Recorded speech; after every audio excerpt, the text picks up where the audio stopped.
तो इसकी लेंथ बड़ी है नहीं, या दोनों इक्वल है। दोनों इक्वल हैं? दोनों इक्वल मैं है। कह रहा हूँ कि लेंथ बड़ी है। जी, लेंथ बड़ी है। अच्छा। हाँ, क्या करें इसका? इसका सही तरीका क्या है? इसको मेजर करके देख लें। नहीं, लेंथ को हम मेजर करते जी। हैं। अगर लेंथ बड़ी है तो हम कहेंगे लेंथ बड़ी है। हम इसका जो स्टार्टिंग पॉइंट है और इसका जो एंड पॉइंट है वहाँ से लेके यहाँ तक इसको मेजर करेंगे।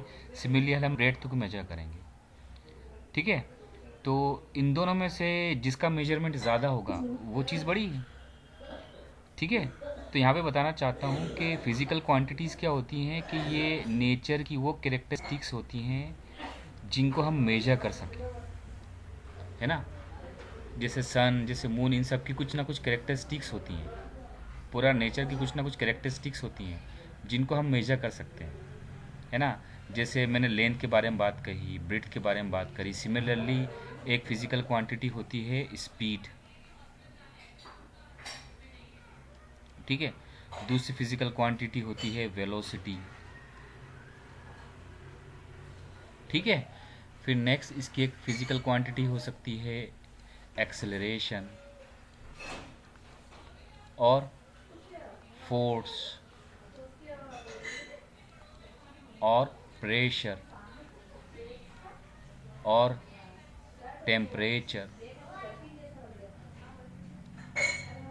ये सब बेटा बहुत सारी हज़ारों की तादाद में ये सब फिज़िकल क्वांटिटीज़ कहलाती हैं। ये क्या होती हैं?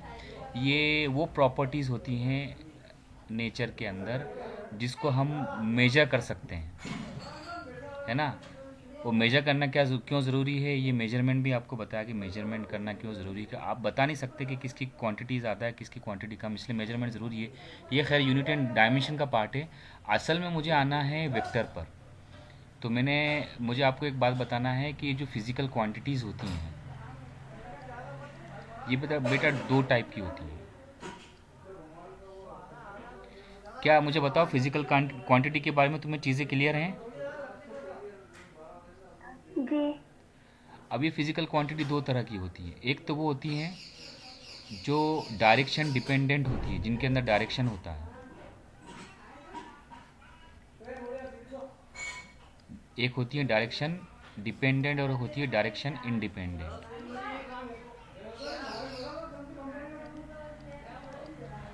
और दूसरी क्या होती है? डायरेक्शन डिपेंडेंट, यानी जिसके अंदर डायरेक्शन होता है।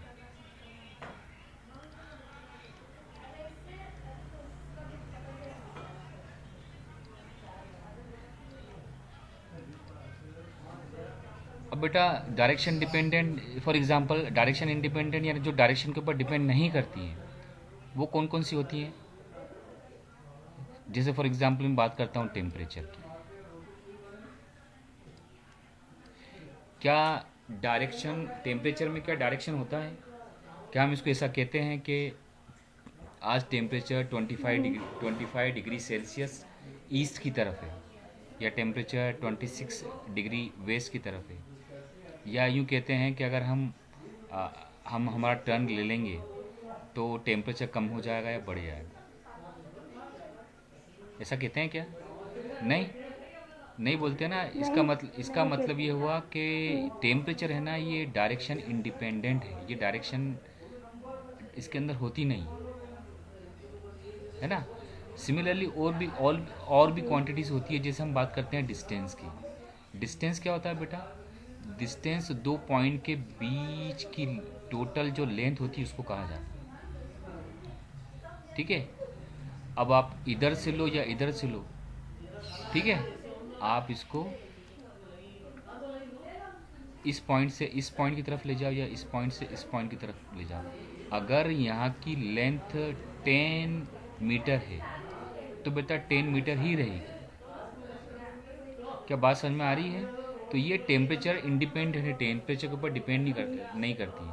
तो बेटा जब हम इनको इनको इनके ऊपर ऑपरेशन करते हैं, इनका ऑपरेशन करते हैं, मैथमेटिकल ऑपरेशन, तो ये सिंपल मैथमेटिकल टूल्स हैं, ऑपरेटर्स हैं। Addition, subtraction, multiplication, division, algebra, इनसे ये इजीली कैलकुलेट हो जाते हैं। जैसे फॉर एग्जांपल आपको 25 डिग्री सेल्सियस ये कल और ये कल का टेम्परेचर था मान लीजिए, और 26 डिग्री टेम्परेचर, ठीक है ना। इन दोनों को ऐड करना है या इन दोनों का एवरेज निकालना है, तो आप सिंपल जो एवरेज निकालने का फॉर्मूला उससे निकाल सकते हो,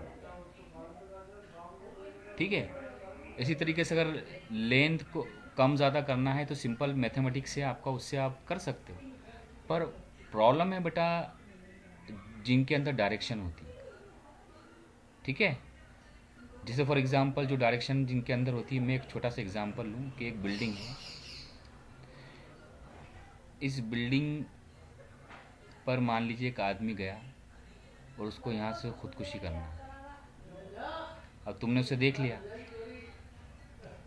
उसको बचाने के लिए तुम भी ऊपर चढ़े, ठीक है। पर तुमने क्या किया, इस बंदे को बचाने के लिए जो फोर्स लगाना था वो इस डायरेक्शन में लगा दिया। तो मुझे बताओ क्या ये आदमी बच जाएगा? यस और नो? एन नहीं। आपका चेट में कह सकते हो, नो। वाई और नो। नो।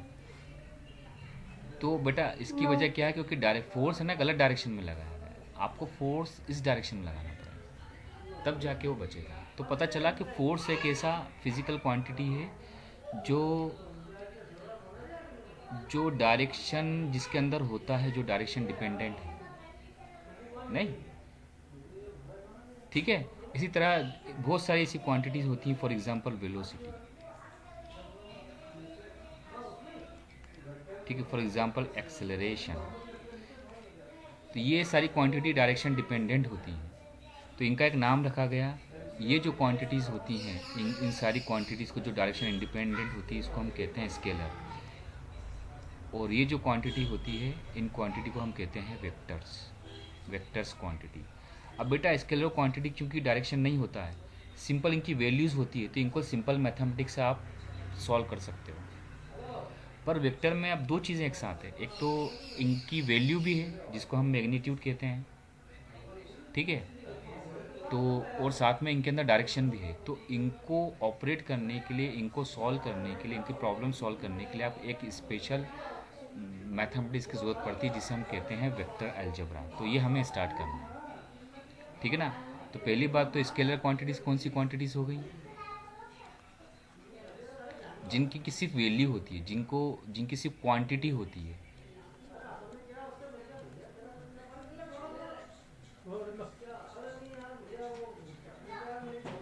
ओनली इस क्वांटिटी को हम मैग्नीट्यूड भी कहते हैं,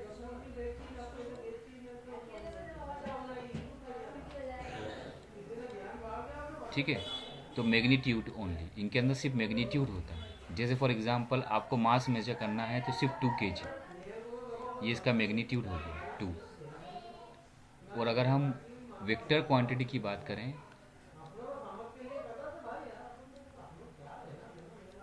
तो ये क्वांटिटी होती हैं जिनके अंदर इनकी वैल्यू भी होती है, यानी इनका मैग्नीट्यूड भी होता है, और साथ में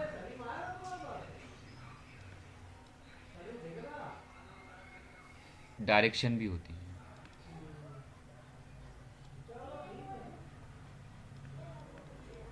ठीक है। तो मैग्नीट्यूड भी होता है, डायरेक्शन भी होती है, दोनों चीज़ें होती हैं। जैसे फॉर एग्जांपल किसी की वेलोसिटी आपको बताना है तो आप बता सकते हो 2 मीटर पर सेकेंड ईस्ट, ठीक है ना। मतलब ये हुआ कि ये 2 मीटर पर सेकेंड की स्पीड से ईस्ट की तरफ जा रहा है। ये क्या हो गया बेटा, ये एक पर्टिकुलर चीज़ की वेलोसिटी हो गई, ठीक है। तो जैसे मैंने तुमको बताया कि चूँकि वेक्टर के अंदर डायरेक्शन भी होती है, तो इस वजह से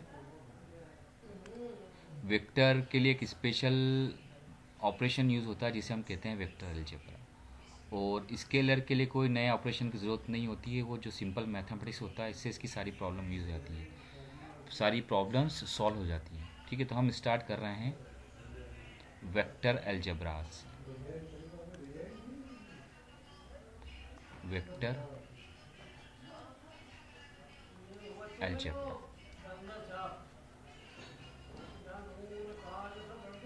ठीक है। तो इसमें सबसे पहली जो चीज़ आती है वो है वेक्टर रिप्रेजेंटेशन।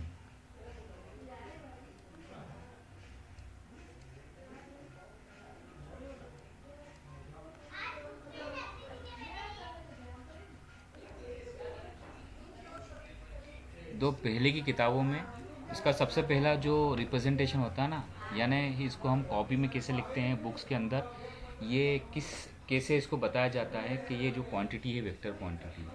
तो पहले, बहुत पहले, जब पुरानी किताबों में वेक्टर क्वांटिटी, कोई भी क्वांटिटी अगर वेक्टर क्वांटिटी है तो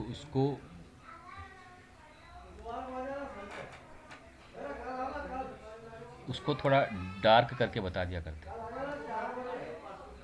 जैसे फॉर एग्जांपल एक ए वेक्टर है तो उसको अच्छा डार्क करके बताया करते थे। ये है, इसे कहा जाता है अल्फ़ाबेटिक रिप्रेजेंटेशन। ठीक है ना, अल्फ़ाबेटिक। तो पहला रिप्रेजेंटेशन हो गया अल्फ़ाबेटिक। अब चूंकि इससे कन्फ्यूजन होता था तो फिर बाद में ये कन्वेंशन आया कि किसी भी वेक्टर के ऊपर एक एरो लगा दो तो ये कहा जाएगा कि एक वेक्टर क्वांटिटी है। सो ए इज़ ए वेक्टर, इसको पढ़ा जाएगा वेक्टर ए। तो ये है अल्फ़ाबेटिक रिप्रेजेंटेशन। ठीक है। दूसरा जो रिप्रेजेंटेशन है वो है नंबर 2, रेक्टेंगुलर रिप्रेजेंटेशन।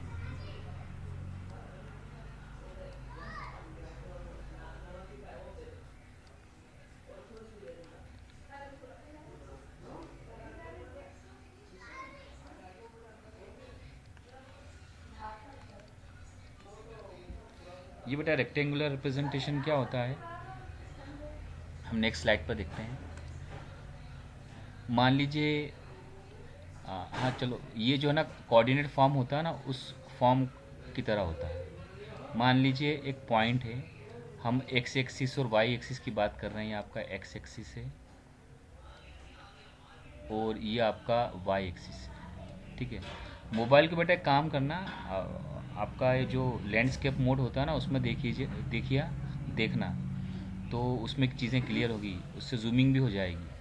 आप उसको ऐसे लैंडस्केप मोड में नहीं देखोगे, पोर्ट्रेट मोड में देखोगे तो क्या होगा कि वो स्क्रीन बहुत छोटी दिखेगी। तो इसको लैंडस्केप मोड में चलाना है। ठीक है। तो एक मान लीजिए एक पॉइंट है। ठीक है। इससे एक्स की जो डिस्टेंस है, एक्स एक्सिस से जो डिस्टेंस है, ठीक है बेटा, ये एक्स एक्सिस से जो डिस्टेंस है, यहाँ से हमने परपेंडिकुलर ड्रॉप किया। ठीक है। और एक्स की डायरेक्शन के अंदर, और जो वाई एक्सिस के पैरेलल होगा। ठीक है। और एक एक्स एक्सिस के पैरेलल एक वाई एक्सिस के ऊपर ड्रॉप किया आपने परपेंडिकुलर। तो ये इसकी यहाँ से लेके यहाँ तक की, मान लीजिए ये एक्स डिस्टेंस है, ये एक्स एक्सिस पर यहाँ से लेके यहाँ तक का जो डिस्टेंस है ये मान लीजिए एक्स है, और ये वाला डिस्टेंस, ठीक है ना, मान लीजिए इसकी वैल्यू कुछ भी हम वाई मान लेते हैं। तो इसके कोऑर्डिनेट क्या होंगे, इसके कोऑर्डिनेट होंगे बेटा एक्स कॉमा वाई, है ना। ये एक्स क्या है, एक्स की ये ओरिजिन से एक्स डायरेक्शन में डिस्टेंस, और ये वाई जो है, ये वाई ये ओरिजिन से, ये आपका वाई एक्सिस से ये डिस्टेंस, आपका वाई डिस्टेंस, ठीक है ना, ये वाला डिस्टेंस एक्स एक्सिस से परपेंडिकुलर ड्रॉप किया, ये वाला डिस्टेंस वाई की डायरेक्शन में, ये वाई की डायरेक्शन में डिस्टेंस है, और ये वाला एक्स की डायरेक्शन में डिस्टेंस, ठीक है ना। तो अब आपका मान लीजिए इसकी जो पोजीशन बताना है हमको, आर वेक्टर, ये बेटा कहा, ये इसको बताया जाएगा एक्स आई के प्लस वाई जे के, ठीक है, एक्स आई के वाई जे के। तो ये कहलाता है रेक्टेंगुलर रिप्रेजेंटेशन। ज़रा इसको प्रैक्टिकली ऐसे समझो कि मान लीजिए एक पॉइंट है,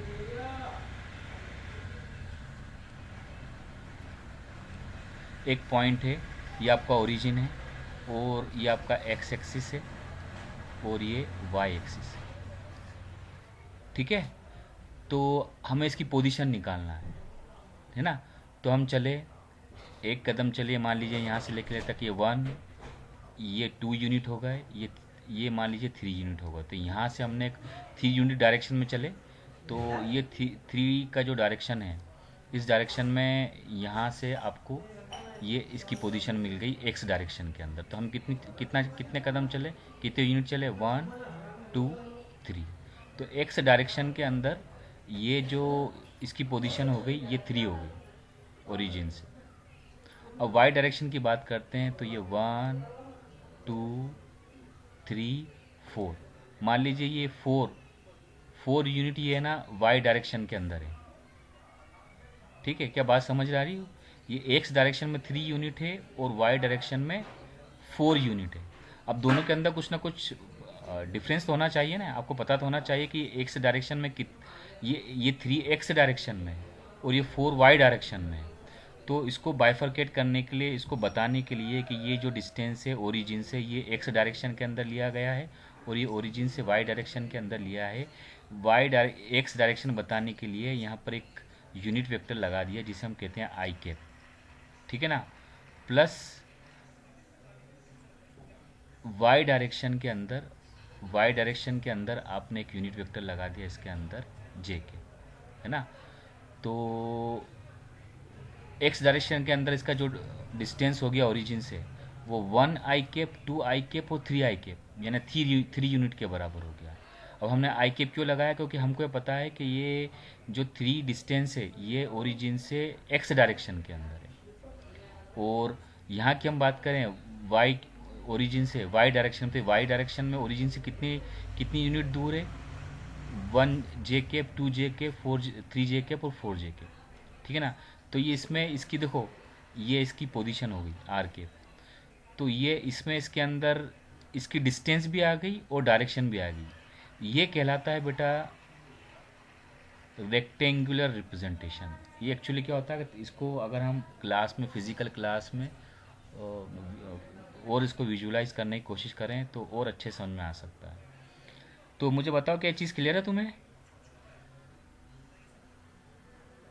जी हाँ। है ना। तो ये जो रिप्रेजेंटेशन कहलाता है ना, हाँ। R vector equal to X coordinate form के अंदर X I cap Y J cap, ये बेटा रेक्टेंगुलर रिप्रेजेंटेशन होता है। ठीक है, तो जैसे मैं तुम्हें बताता हूँ, चलो इसके बारे में आगे बात करेंगे। अब जो अगला रिप्रेजेंटेशन होता है, कुछ न्यूमेरिकल से इसको और आगे सॉल्व करेंगे, पर अभी अपन एक अगला रिप्रेजेंटेशन ले रहे हैं, रिप्रेजेंटेशन नंबर 3, जिसको हम कहेंगे पोलर रिप्रेजेंटेशन।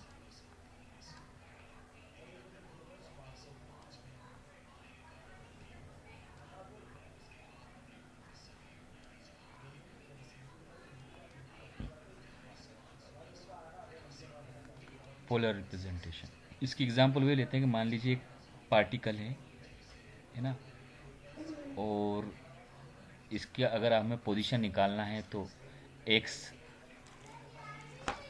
कोऑर्डिनेट एक्स और वाई कोऑर्डिनेट सिस्टम लेना पड़ेगा। ये आपका ओरिजिन है। अब इसकी पोजीशन निकालना है ना, पोजीशन निकालना है, तो पोजीशन निकालने के लिए पोजीशन वेक्टर निकालना है। तो वेक्टर निकालने के लिए 2 चीज़ें होना चाहिए, एक तो मैग्नीट्यूड, तो हमने ओरिजिन से इसका डिस्टेंस नापा, मान लीजिए यहाँ से लेके यहाँ तक का जो डिस्टेंस है वो आर आया। ठीक है ना, तो ये आर क्या हो गया, इसका मैग्नीट्यूड हो गया। फिर इसका एक्स एक्सिस से जो एंगल है वो मान लिया कुछ भी हो, 30 डिग्री है, 40 डिग्री है, 50 डिग्री है, हमने इसको थीटा मान लिया। ठीक है ना। तो दूसरी चीज़ क्या होगी, एंगल, तो एंगल थीटा। ठीक है ना। ये रिप्रेजेंटेशन, ये पोलर रिप्रेजेंटेशन है आर वेक्टर का। इसको हम थोड़ा न्यूमेरिकली और प्रैक्टिस करेंगे तो उससे और चीज़ें समझ में आएंगी। इसको अभी ये समझ लो कि ये रिप्रेजेंटेशन है इसका। वेक्टर के अंदर 2 चीज़ें होना चाहिए, एक तो उसका मैग्नीट्यूड होना चाहिए और दूसरा उसका एंगल होना चाहिए। तो इसके अंदर दोनों चीज़ें आ रही है ना। जैसे फॉर एग्जांपल मैं आपके कमरे की बात करता हूँ।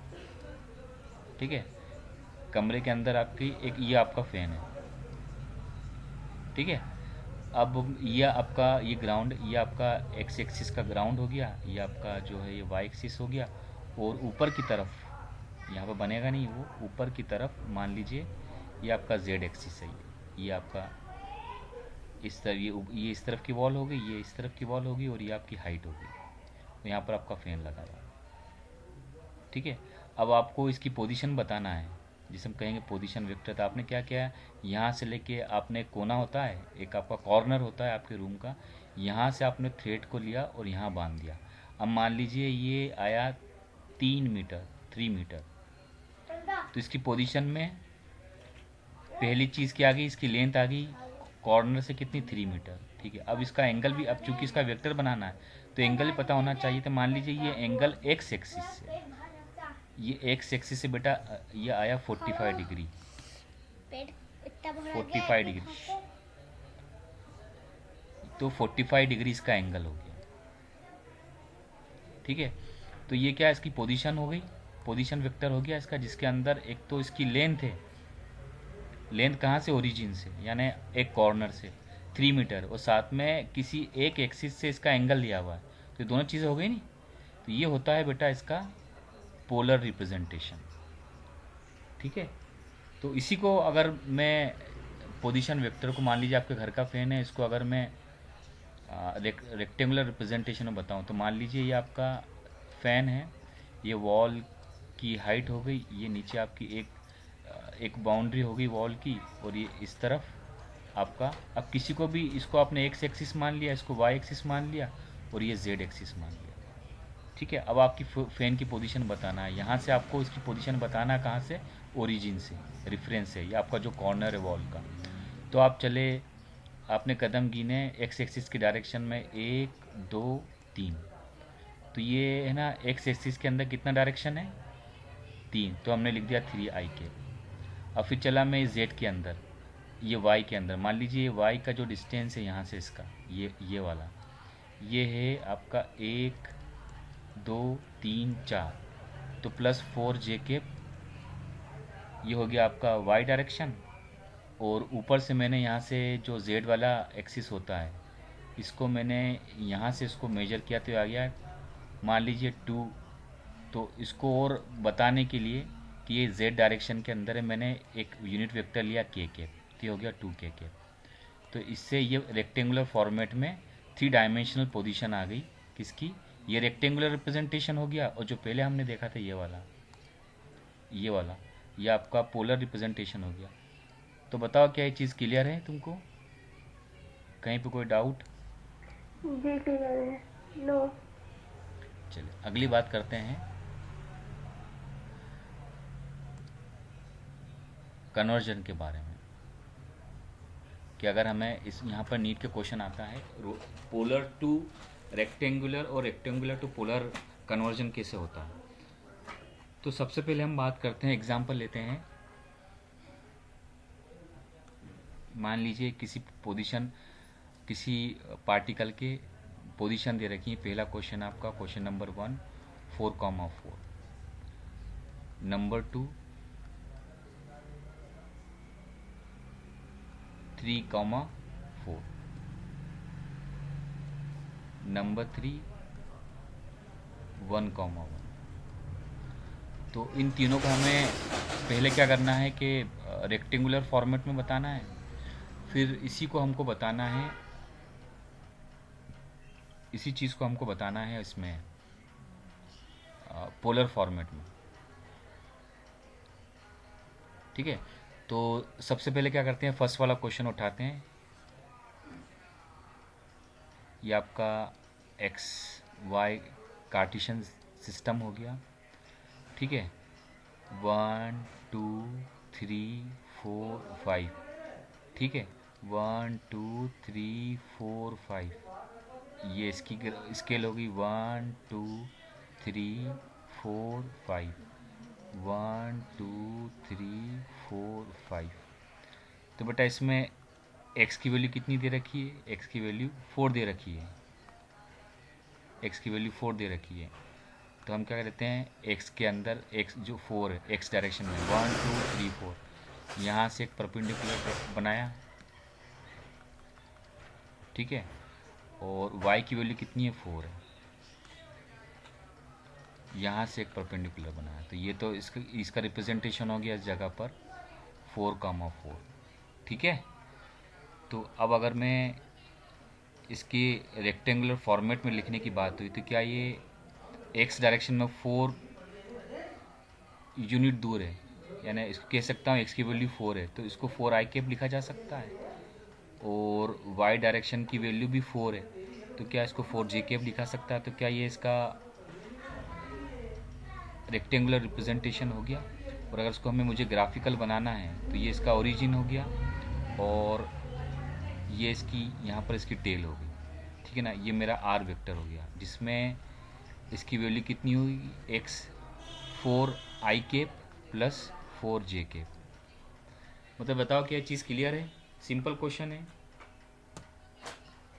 जी क्लियर है।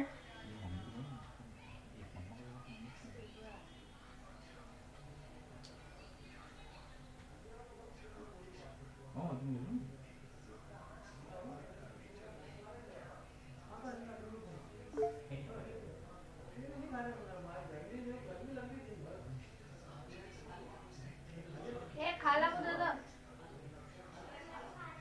एक जीरा खाला को दे दो, खाला।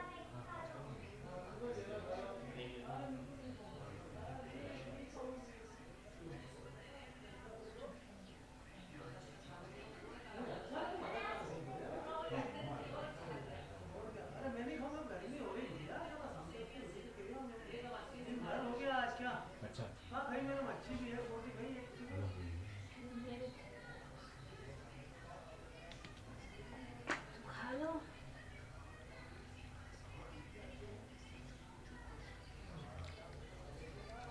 नंबर 2,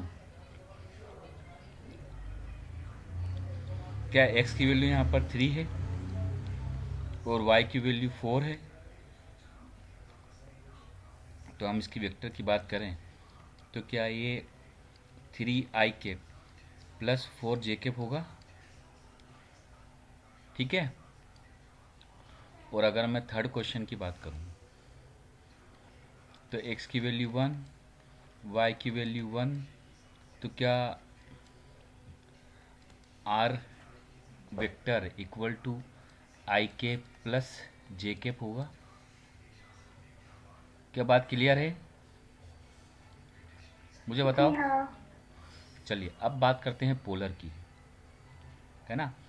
तो पोलर में आपका जो आर वेक्टर है बेटा इस फॉर्म में होता है, आर मैग्नीट्यूड और इसमें एंगल थीटा जो कहाँ से होता है, फ्रॉम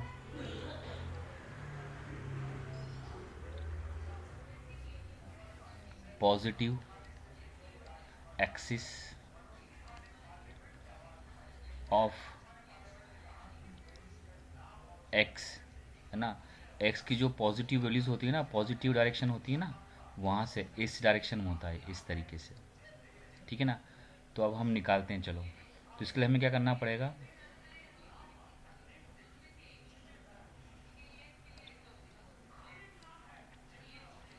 देखिए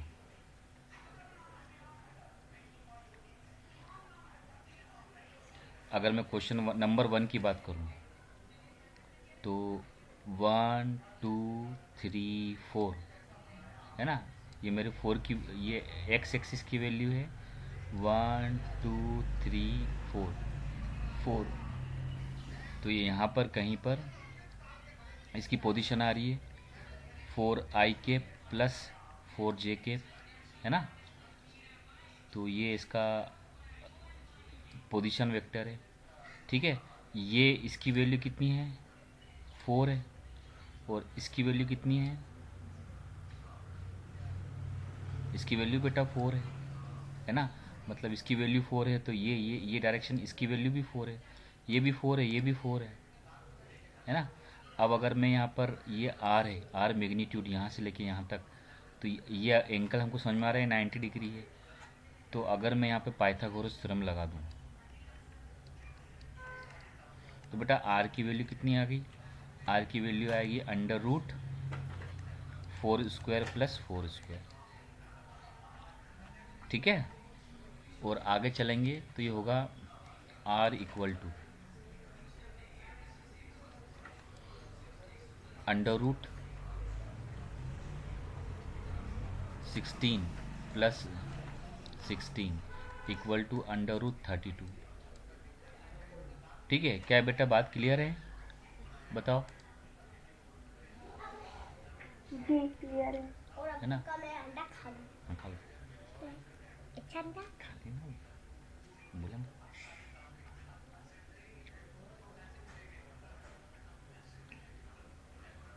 चलो, अब मुझे क्या निकालना है? एंगल निकालना है ना? कौन सा एंगल निकालना है मुझे? ये एंगल निकालना है। मैं आर की वैल्यू निकाल चुका हूँ। मुझे ये वाला पॉजिटिव एक्स एक्सिस से जो एंगल होता है वो निकालना है। ये एंगल मुझे निकालना है। ठीक है, तो ज़रा मुझे बताओ, मैं इसको डायग्राम को इस तरफ ले लेता हूँ नेक्स्ट स्लाइड में।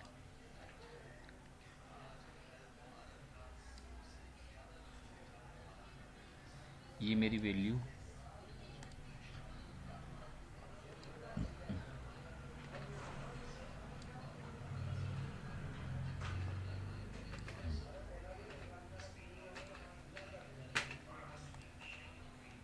ये वैल्यू सॉरी ये वैल्यू 4 है और ये वैल्यू भी 4 है। यहाँ पर किसकी वैल्यू आ रही है? ये वैल्यू y की है और ये वैल्यू x की है। ठीक है, और ये एंगल मुझे निकालना है जिसको मैंने नाम दिया थीटा। ज़रा बताओ मुझे, कॉस थीटा, कॉस थीटा ये क्या होता है? Base upon hypotenuse. अब इस थीटा के लिए ये थीटा है, ठीक है, इस थीटा के लिए ये जो थीटा है इसके लिए बेस क्या होगी? क्या ये होगी? है ना? तो कितनी वैल्यू इस बेस की? 4। और हाइपोटेनियस क्या है? ये हाइपोटेनियस जो अभी हमने निकाला है ये रूट 32 है। तो कितना आ गया? रूट 32। और अगर मैं इसकी थीटा की बात करूं तो ये हो जाएगा कॉस इनवर्स 4/32। ज़रा बताओ मुझे, ये बात क्लियर है? इसको अपन और थोड़ा आगे चीज़ें सीखेंगे, अभी ज़रा इसको देख लो। क्या क्लियर है? रूट 32 4 अपॉन जी रूट क्लियर है। Cos inverse. ही कॉस इनवर्स कैसे क्लियर आए? है। ये क्लियर है? जी क्लियर है। ठीक है। अब एक तो तरीका ये हो गया इसको निकालने का, ठीक है। दूसरा एक तरीका और है, हम इसका साइन भी निकाल सकते हैं, कॉस भी निकाल सकते हैं। साइन थीटा की मैं अगर बात करूं तो ये कितना होगा? Perpendicular upon hypotenuse. ठीक है ना? परपेंडिकुलर मेरा कितना है? 4 है ये, और वही आएगा 4 अपॉन रूट 32। ठीक है, पर बेटा इस केस में जो एंगल निकालते हैं ना, ठीक है, जनरली क्या होता है कि हमको क्वेश्चन में ये एक्स की और वाई की वैल्यू देते हैं, तो सबसे आसान जो रहता है वो होता है टेन थीटा के फॉर्म में। टेन थीटा क्या होता है? Base upon perpendicular. ठीक है, एक सेकंड।